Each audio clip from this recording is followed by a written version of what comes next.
Welcome back, everybody. You got Will and I-Man here from the Block Runner, and today we're going to talk about Karura. So we actually did a poll on YouTube, and we asked everybody, with KUSAMA doing their auction in the last 3 or 4 days, we asked if people wanted us to talk about the projects that are potentially going to be onboarding onto KUSAMA, and 90% wanted us to talk about the projects in this ecosystem. So it was pretty clear, what the people wanted. So I think it makes sense for us to talk about one of the more prominent projects in the Polkadot ecosystem, and that's Akala. So Akala and Karura are essentially the same thing. Akala is looking to launch on Polkadot, and Karura is looking to launch on KUSAMA. So, man, I can only imagine, the new people jumping into this space and hearing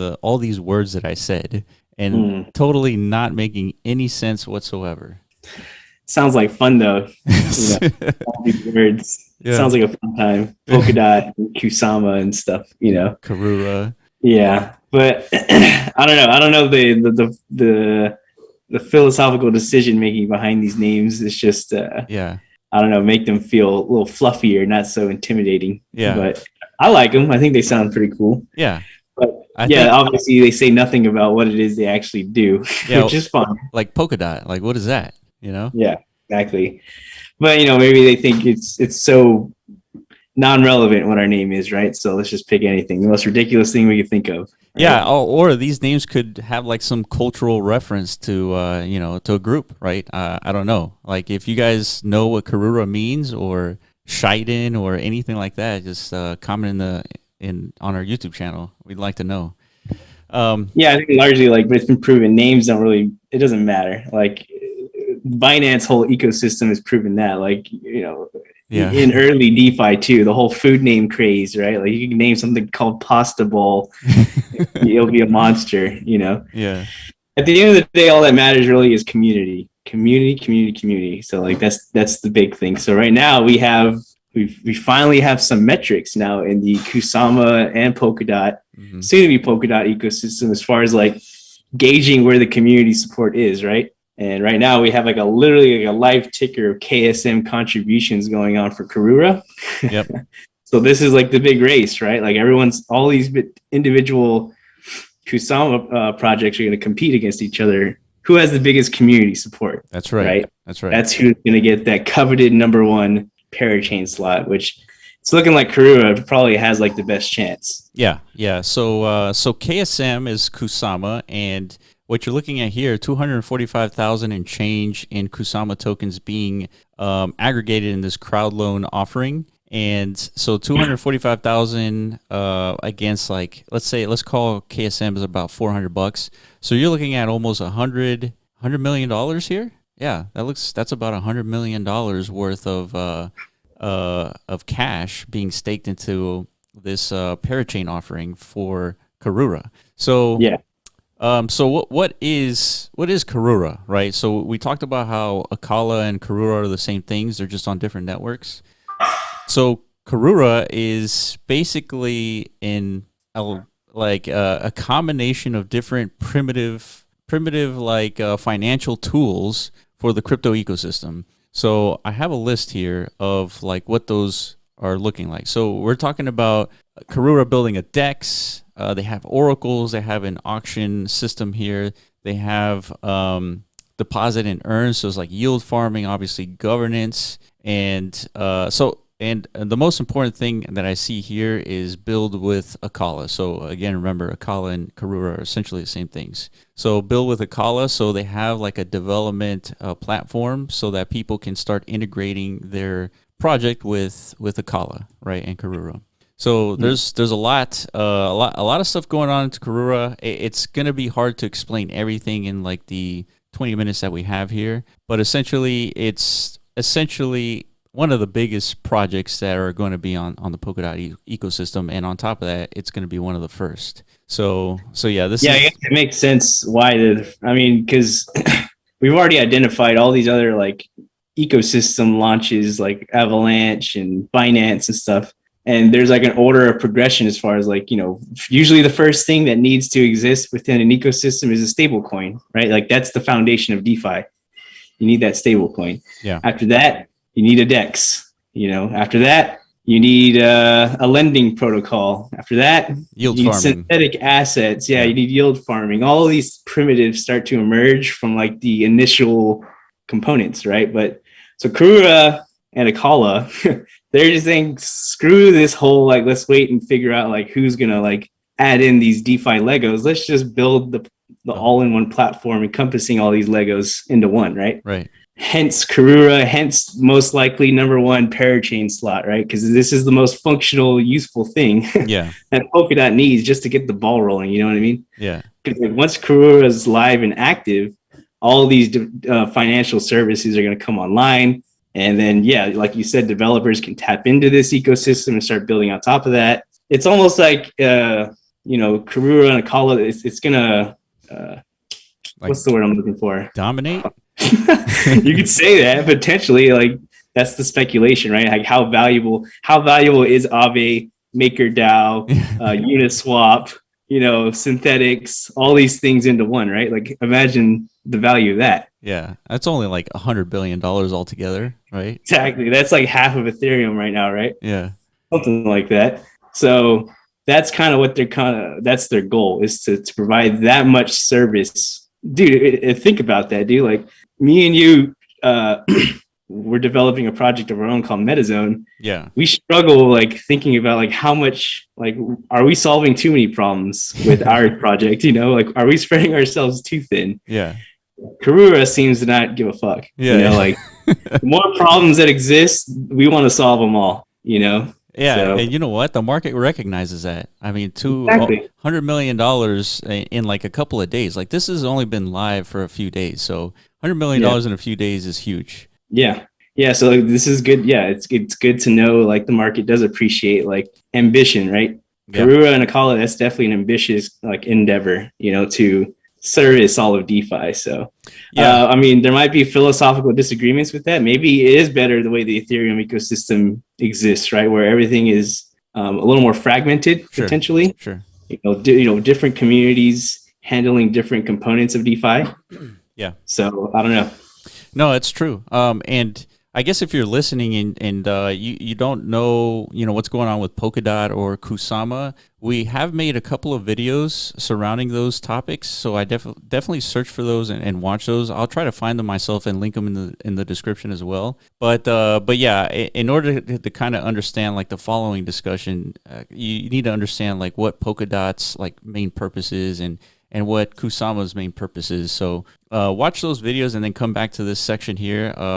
Because now we're going to start talking about the crowd loan and like how to participate and all this.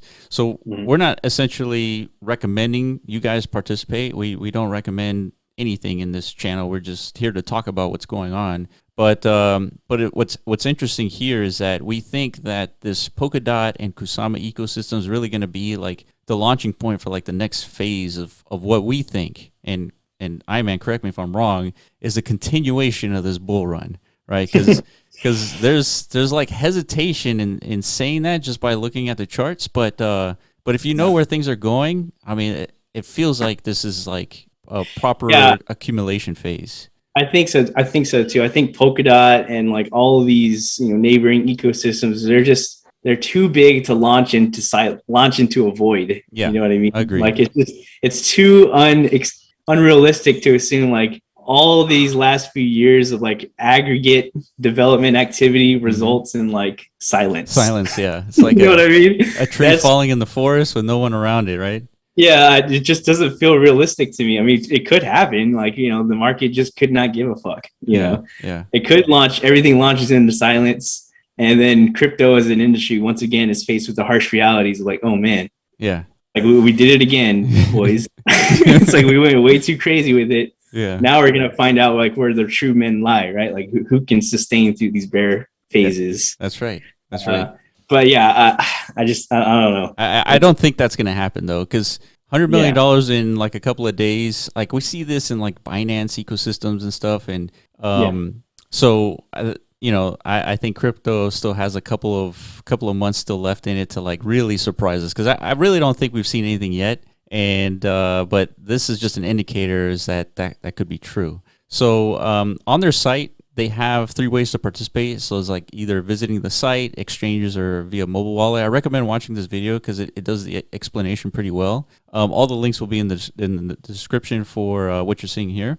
But let's look at the crowd loan information, parachain auction. So all this stuff is explained here.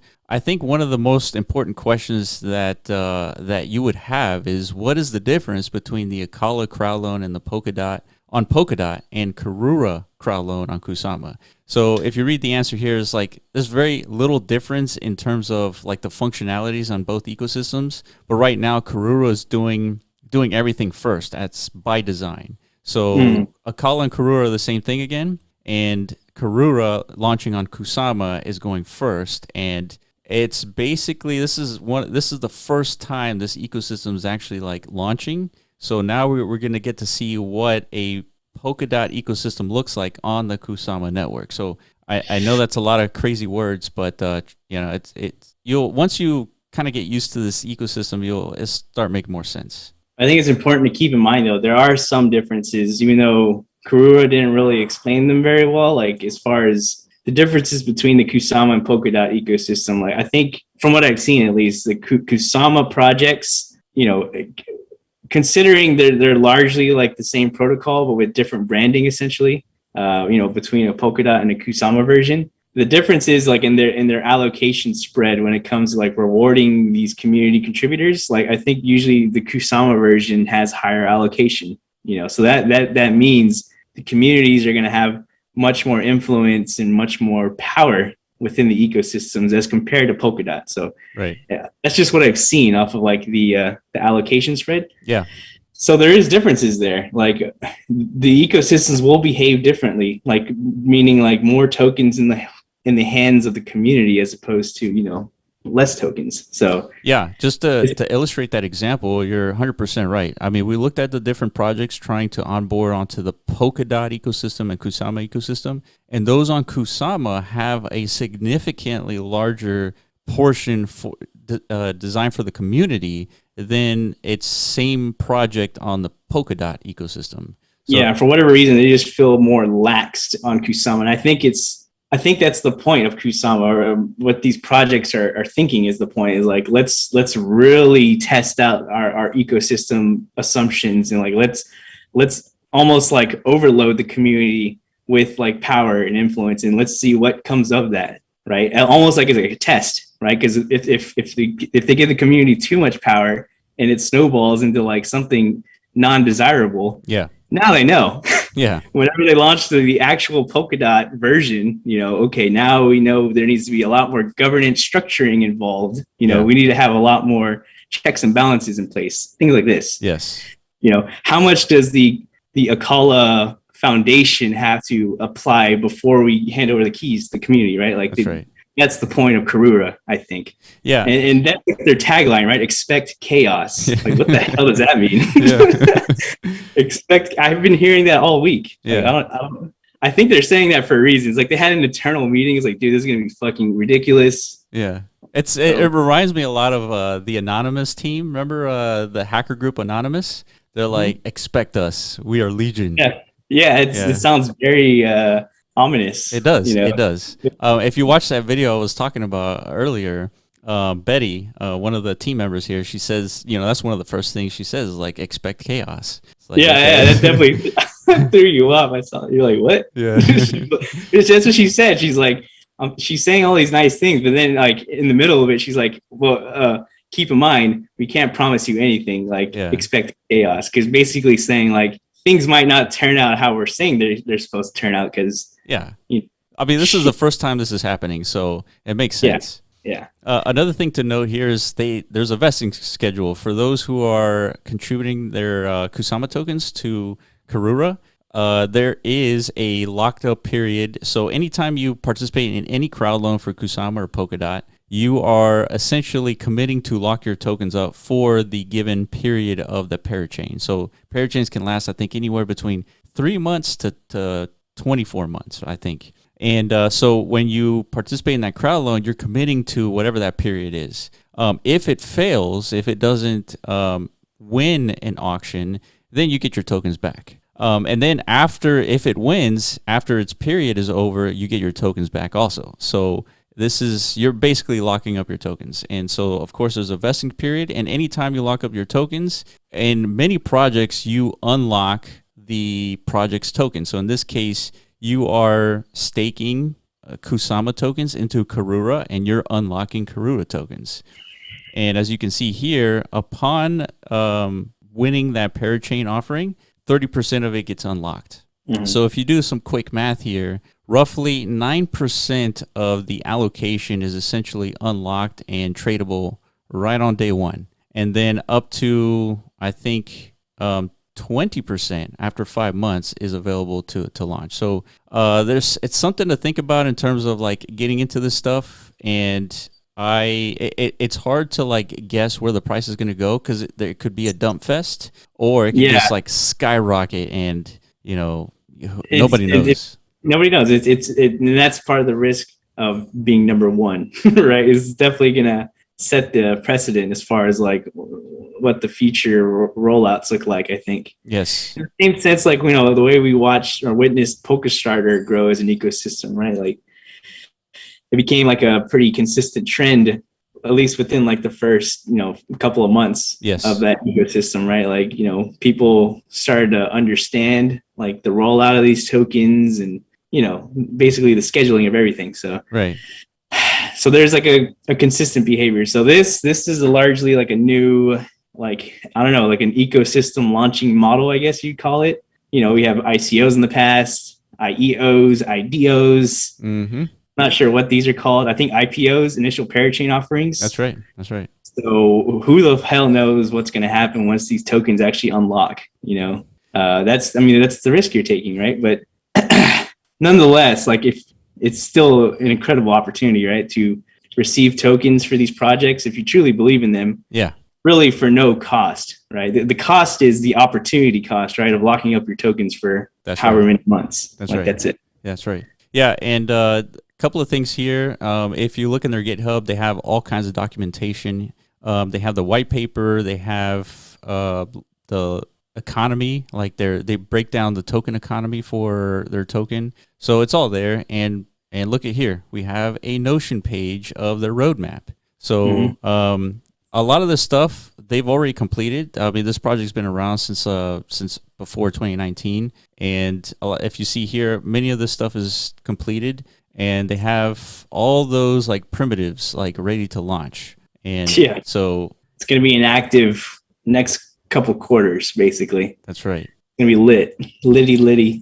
And it's going to, we'll see. Like, you're going to see TVL numbers like potentially like we've never seen before. Like, because, we're used to seeing like individual protocols like Aave hit 10 billion total value locked. Yes. And then, so imagine that's just one component of Karura and Akala, right? Yeah, that's just so one also component.